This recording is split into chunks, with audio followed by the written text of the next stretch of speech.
Stafford. He's going to go up top again. And that one was nearly picked. Not sure he was accounting for the free safety. That brings up third down. So a second down incompletion now brings up third down. One of the toughest things about playing defensive back is pattern reading, trying to figure out what they're doing. And on that one, they had the fly, just sending a guy downfield with the in route accompanying it, what people call a dagger route, trying to hit the guy underneath after the clear out. In this case, though, they're not able to get it done.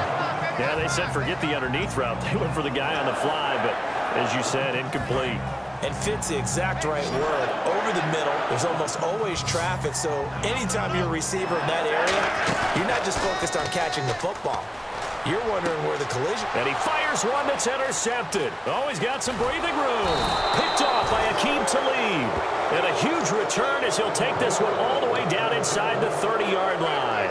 They told us repeatedly earlier in the week in our meetings, we need some plays from our defense here on the road early. They got one. And don't think they were above all week long pointing out to their defense that the other defense is rated higher than them. You going to let that happen, guys? Is that how we're going to play? And they responded to the challenge. When DeForest Buckner was at Oregon, for much of his career, the opposite defensive end from him was Eric Armstead. And everyone wondered about these 6'7" guys. Could they get the leverage? Could they get low enough to make plays in the run game? I think the question just got answered with that one. DeForest Buckner knows how to bend and shed blockers and get upfield. 1 yard officially on the pickup, and it'll leave him with a 3rd and 11. The best defensive linemen, they play with great leverage so they can get low and not get bowled over by offensive linemen. They have excellent hands. They can throw people off on a play. We just saw a great example of a really good run stop. And down he goes. They sack him back right around the 41-yard line. Well, we knew this guy wasn't especially fleet of foot, but he tried to conjure up some escapability, but there was no way he was getting away on that one.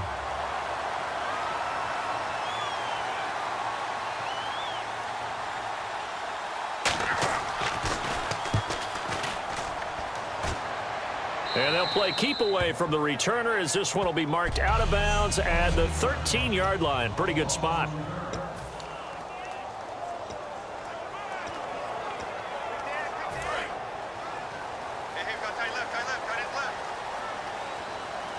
They come out here in the eye.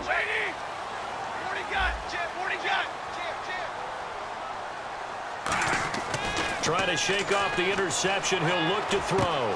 It's caught. It's Dennis Pitta. And he'll get this up to the 30-yard line. Give him 18 on that one.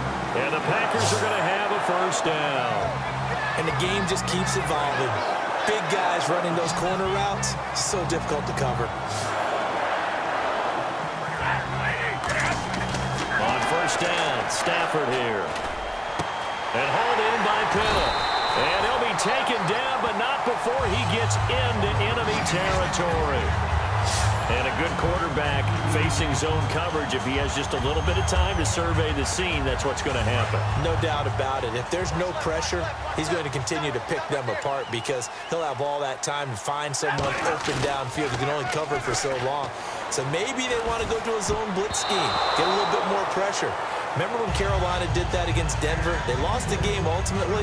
They dropped the defensive end out, and he ended up with an interception in that game in Super Bowl 50. Maybe some sort of scheme like that to try and get more pressure at the passer. Now Stafford. That's caught inside the 20. Touchdown, Packers. Emmanuel Sanders with his second touchdown in this opening quarter. And the Packers add on to their lead. That's a heck of a start to this one for him here in the first quarter. 2 receiving touchdowns, just getting the game underway essentially. I mean, there's a long way to go. If I'm on defense, I've got to figure out how to slow this guy down because when one guy shreds your team, that's demoralizing. Make him spread it around at least.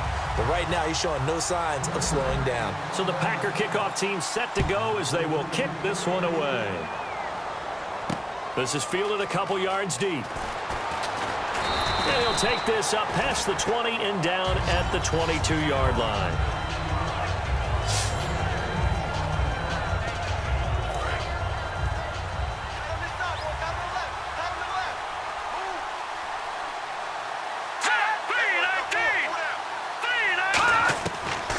first down throw. Simeon. And incomplete. A drop there in the middle third of the field.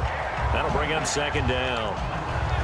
Maybe just a lack of concentration there as he couldn't haul it in. And when you're going across the middle like that, you know, he's running that drag route, you are conscious of all the bodies and the traffic in there. But let's face it, if you're going there, you might as well come down with the football and absorb whatever else happens after that. It's a loss of 4. Now third down.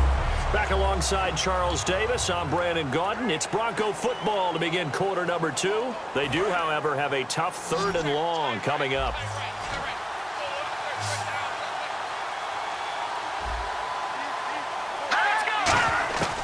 Third and long. It's Simeon. And this one complete to Virgil Green.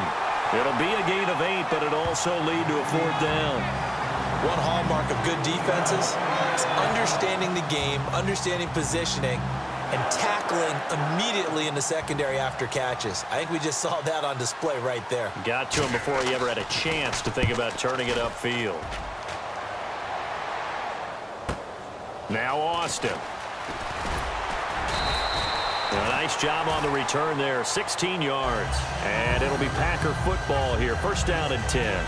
And now let's look at the quarterback, Matthew Stafford, in our player spotlight. He's showing off that arm, showing it off very well. They've got the lead. Don't forget, though, about the protection he's had. The protection's been good. And I'll guarantee you he hasn't forgotten about it at all, because that's keeping him clean in the pocket, allowing him to step into throws and make those deep passes come true. I mean, it's just been beautiful for him.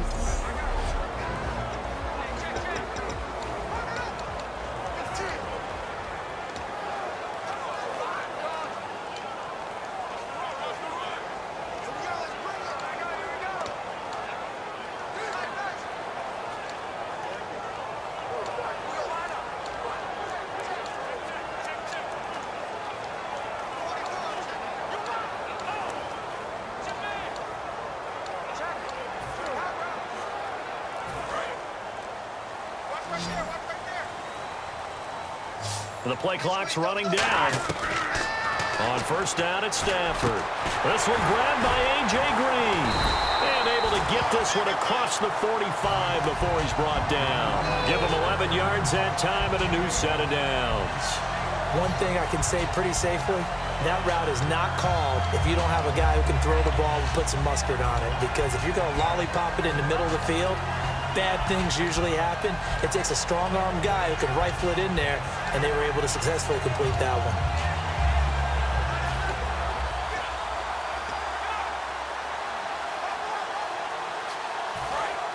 one. Looking to jam the receivers at the line here. Press coverage look defensively. Time running out here on the play clock. On first and 10, Stafford. Left side here to Sanders. And he's brought down. It's a gain of 14 there. And it'll be a Green Bay first down. And certainly a valuable tool to have in your kit, Emmanuel Sanders, and he's shown us quite a bit in this one. And that's why they wanted to use him immediately. You know they come out of the locker room saying, let's get the ball to him, get our offense jump-started. And in this case, it's worked throughout the game. Looking for Sanders, and it's intercepted. Picked off by the corner, Bradley Roby. And his guys are going to get the football at the 28-yard line. That's sort of a second quarter to forget for him. Now 2 picks in this frame. Almost as if the first one that he threw, he couldn't shake, couldn't get it out of his head. He ends up throwing a second one as a result. Compounds the mistake a little bit. Yeah, you got to be able to forget, compartmentalize, whatever you want to call it, and move on. He hasn't been able to do so here in the second.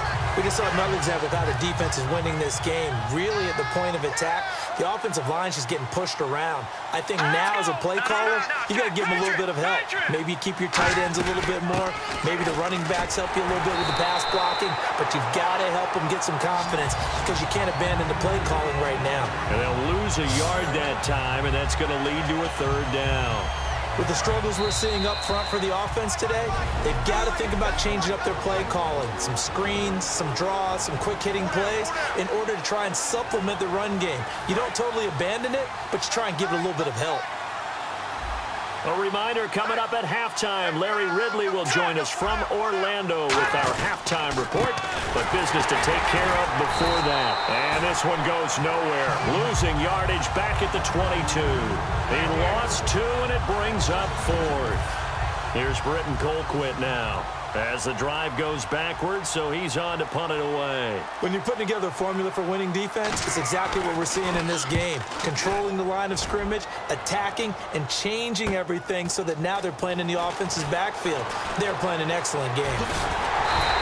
A great return there of 22 yards. And the Packers will have a short field to work with here as they take over 1st and 10. And Green Bay getting ready to go as they take the field.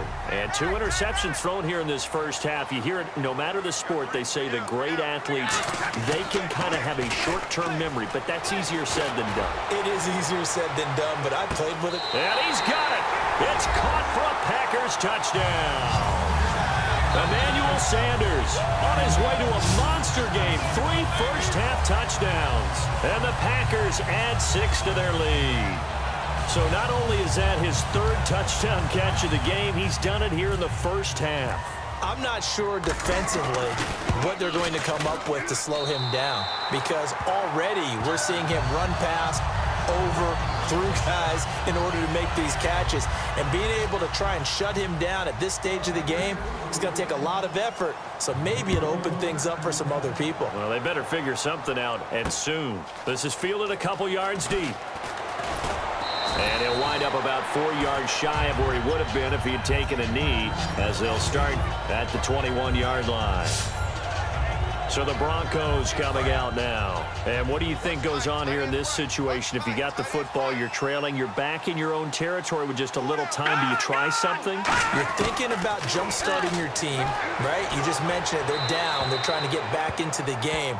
But you got to figure, if something goes wrong, you may have put yourself in a spot where you may not be able to come back in the second half.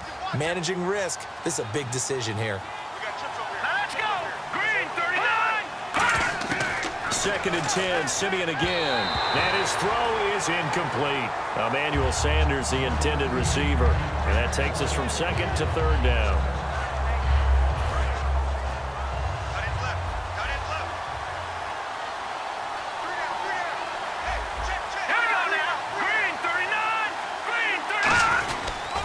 Third down now, it's C.J. Anderson. And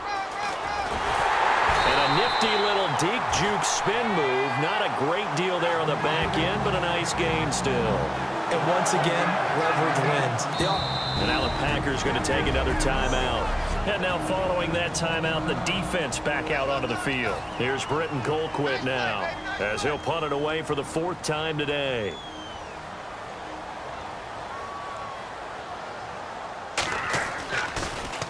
First kick, 47. This one looks good as well. Here's Austin. Great blocking on the return. It springs him for 25. And the offense will come back onto the field with a 1st and 10. The Packers offense now, they get ready to head back onto the field. And that recipe on their last drive that resulted in a touchdown looked pretty good, so they'll be hoping to do that once more. And it takes me back to when we sat with the offense. Got a man, it's caught inside the 10. And that does it for this Madden Ultimate Team Solo Challenge. You did it. You defeated it. Congratulations. We'll see you next time.